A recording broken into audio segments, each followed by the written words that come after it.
Back here on Extra Points. Remember, catch us weekdays at 3:30 right here on WTAJ+.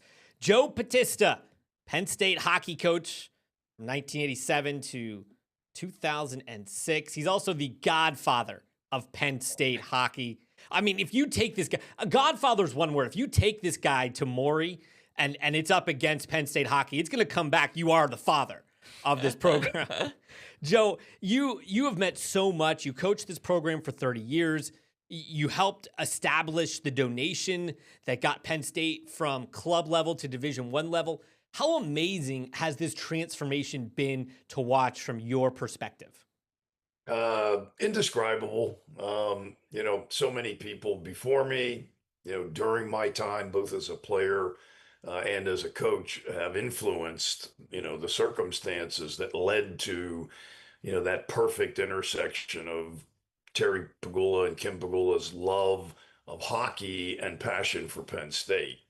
And so I think, we all benefited from that. A lot of people had their hands in it. We used to refer to ourselves as Team Pegula, and I think that's a lot of people. It's not certainly not about me. It's and ultimately it's about these players who have been so fun to watch. Hey, Joe, thanks for joining us so much here. Just kind of take me back to maybe some of those initial conversations that you had with the Pegulas about trying to make Penn State a Division I hockey team. Well, Terry's son Michael came to our hockey camps. He played youth hockey up in Olean, New York, and that led to them, kind of finding out about the Icers, and us being a part of their, when they would come to State College, where they had a house for many years. They would come to see us play, and then Terry reached out to me and said, "Hey, how come we're not playing the Boston Universities, the Michigans, and the Minnesotas of the world?" And we met at Kelly's Steakhouse down in Bollesburg, and I said, he said, "What's it going to take?" I said, "Well, this is going to be a short conversation." And I said, $50 million. And he kind of rubs his chin and says, "I can help you with that." So perked my attention, as you can imagine. And then, meetings took place with the head of development and our athletic director, and eventually President Spanier. And, we were all, it worked. It took 5 years before the gift actually came to fruition. And then it was so much fun. It was like getting handed this lump of clay and, here's $90 million, go design and help build a ice rink. And, after all the years that we had dreamed of it coming true, it finally happened. It took 5 years. That donation's now over $100 million and probably counting with the state of NIL and whatnot. How important has the Pegula family been to now helping develop this program now from the Division I level to a team now that I think when we all talk about it, especially with the Gavin McKenna signing, this is a national championship quality team. It just went to the Frozen Four. How important have the Pegulas remained in helping continue to grow the program beyond just getting out of club level? Well, it would only be speculation on my part. I know that there are people behind the scenes that are helping, but this has Terry's, fingerprints all over it. And, I think that, certainly the success at the Frozen Four really just, I think that emotion and that momentum from that has just exploded. The banter back and forth among the alumni, both from the era and the current varsity era, and then the fans, that have just gravitated to hockey at Penn State. It's amazing that arena. Again, a lot of people had a hand in the design of it, the construction. And I think that if you're a recruit, it's hard not to be impressed when you walk in that aha moment when you first walk in, from University Drive, and see that. And Terry and Kim let us have a lot of say in what happened. And I'll tell you, one of the best things that happened was bringing Coach Godowski on early, like a year before the team played. And he decided, we gave him the option, he decided to coach the club team in its last year of, before going to varsity. And I think it gave him a deeper understanding of the history of Penn State hockey, the passion and the loyalty of Penn State fans. I think he really benefited from that. And he had a say in, what was going on with the building, and so all those things have added up.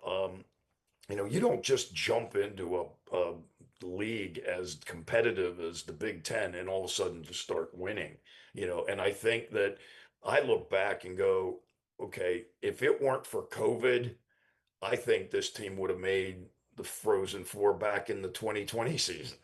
That team was special, and then what these guys pulled off this past year, unbelievable. You brought up Guy Godowski. Kind of talk about what stood out to you about him whenever you guys were looking for that coach to help kind of lead that transition.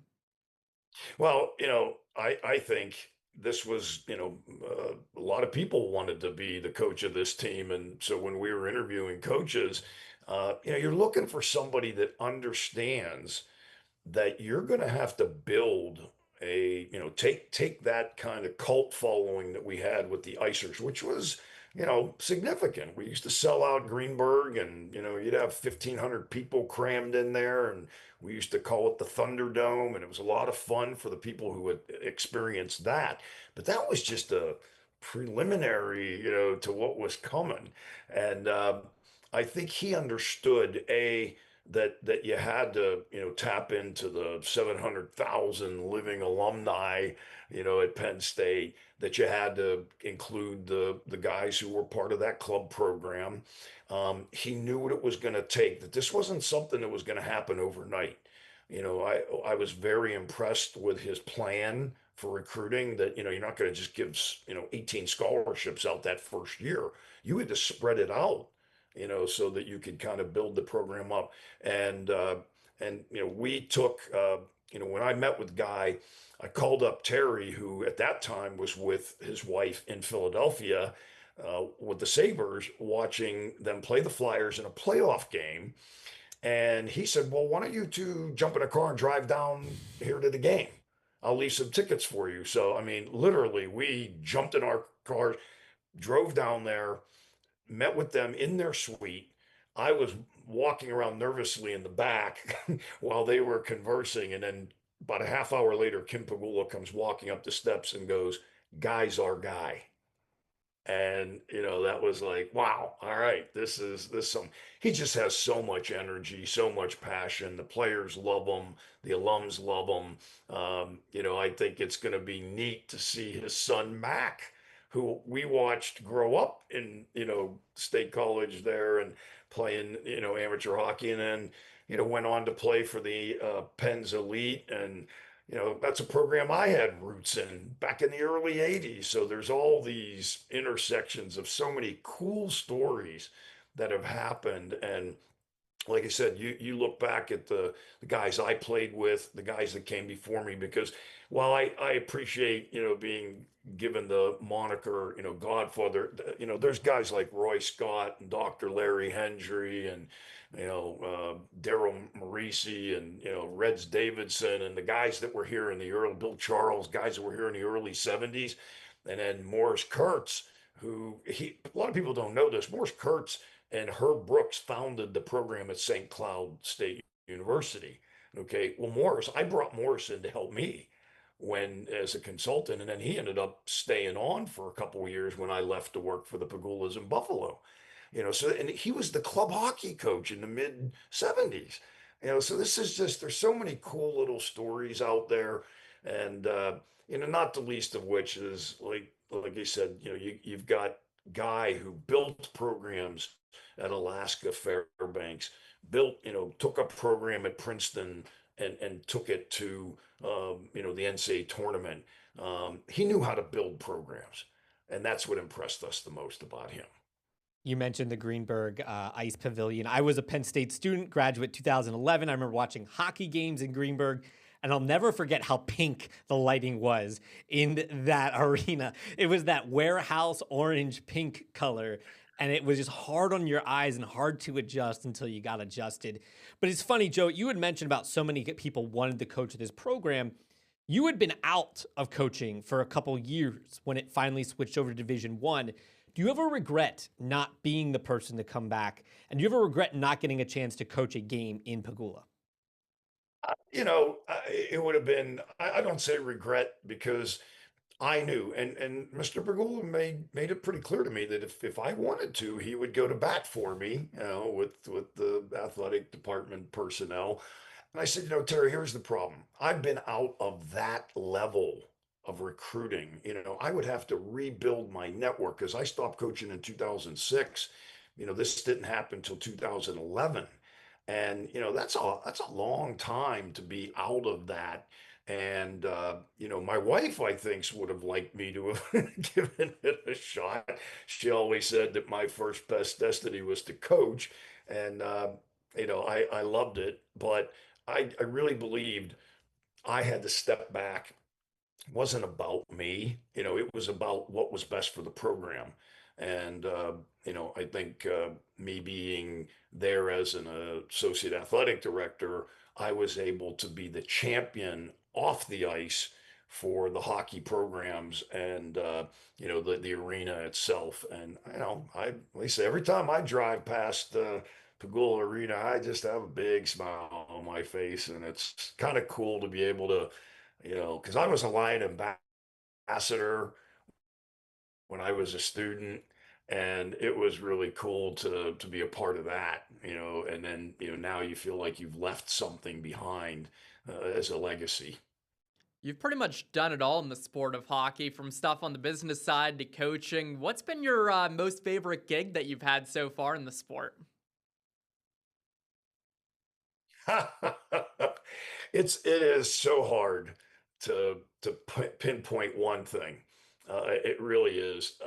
To me, it's all about the relationships. So like trying to pick a moment, it's the I think the when you look at the aggregate, that's what the relationships that I still talk to so many of my former players, my former assistant coaches, alumni that were in the program even before me, even the people that worked at the ice rink back in those days. It really was those memories because we had a lot of success as a club program. We won 6 national championships, and we won a lot of league championships, that sort of thing. And we had a lot of guys go on to play minor pro hockey, which I think is a story that people forget about. And I'm actually going to see a couple of my friends when I go. I'm teaching hockey camp out in Sun Valley, Idaho, leaving tomorrow to go do that for the 8th year. And so I've kept in touch, and it's just people. It's those people. And you know, my wife is such a saint for having. I used to end every banquet every year saying, I want to thank my wife for allowing me to prolong adolescence. That's incredible there, Joe. Before we cut you loose, I want to finish up with one last question. It's about Gavin McKenna. Obviously, the news this week that the 2026 NHL top overall pick, or at least projected pick, is coming to Penn State. What could you have done with a Gavin McKenna on your ice team? Well, I will tell you something. I had a couple of those guys at the club level. I mean, I had guys who were, the best player, Alon Eisenman, who came from Toronto. Alon, in my opinion, could have played at a much, much higher level, but, his parents wanted him to concentrate on school. And hockey was kind of a second, thing. But, just a lot of guys, defensemen like Jason Zivkovic and John Delosio and Josh Mandel, Curtis Patrick, and then we had forwards, Glenn Zook, and Kevin Yeager and, CJ Pat. Well, Craig Patrick's sons, the GM of the Penguins, two of his sons played for me at Penn State, and his nephew Curtis. So, we had those kind of guys. Now, Gavin, watching his highlights, you just shake your head. Like, that's the kind of moves, some of the moves that he makes in a game are the kind of moves you see guys screw around with in summer league. They don't do that in a game, right? And to have that kind of talent and that kind of confidence to do that, this is something that I think if you've got season tickets in Pagula Ace Arena for next year, boy, you're going to have a golden ticket. It's going to be a fun, and not just because of Gavin, quite frankly, they've got a lot of other, Aiden Fink and, Jackson coming in and Pierce, a lot of these new guys that they've got coming in.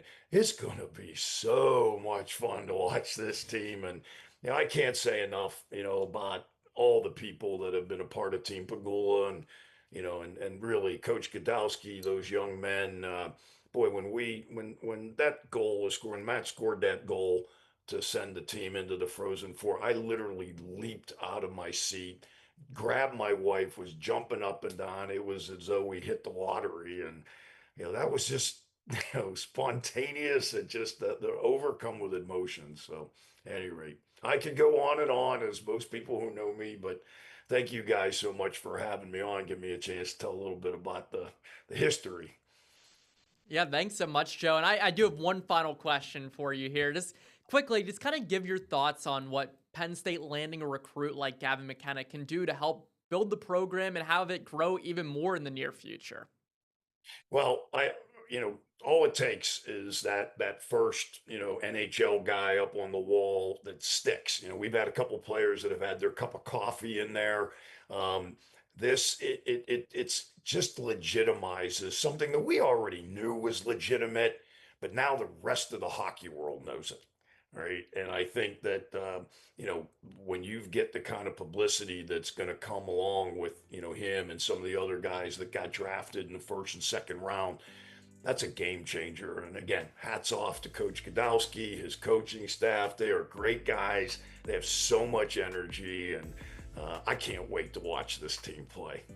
He is Joe Battista, the godfather of Penn State hockey.